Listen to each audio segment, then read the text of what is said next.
तेबे दर्शक बंधु भारत एवं ऑस्ट्रेलिया क्रिकेट दल पुणी थरे मुहांमुही हेबाकु प्रस्तुत। ओडीआई सीरीज पर एबे टी20 अंतर्जातीय मैच पाई समय आसीछि। 5 मैच विशिष्ट यही सीरीज अक्टोबर 29 तारिख आरंभ हेउछि।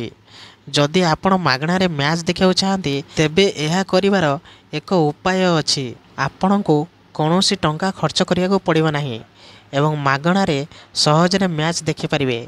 आसंतु आमे व्याख्या करिबा। तेबे भारत विपक्ष ऑस्ट्रेलिया टी20 सीरीज रो प्रथम मैच अक्टोबर 29 तारिख रे कानबेरा रे खेला जिवो। एही सीरीज पई स्टार स्पोर्ट्स पाखरे टेलीकास्ट अधिकार अछि। एहार अर्थ हेउछि जदि आपण टीवी रे मैच देखा चाहती तेबे आपण स्टार स्पोर्ट्स चैनल को स्विच करि परिबे।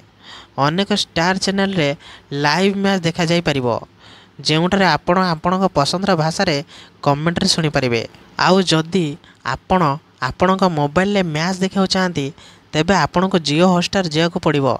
जदि आपणक पाखरे पूर्वरु ऐप अछि तेबे यह ठीक अछि, किंतु जदि नाही तेबे यहाको डाउनलोड करंतु।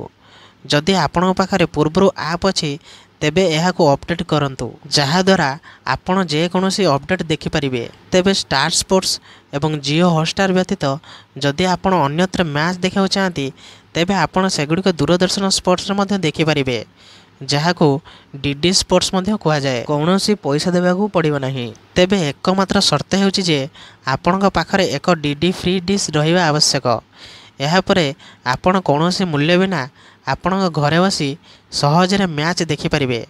दूरदर्शन स्पोर्ट्स कहिछि जे सेमाने 5टी मैच सीधा प्रसारण मध्य करिवे।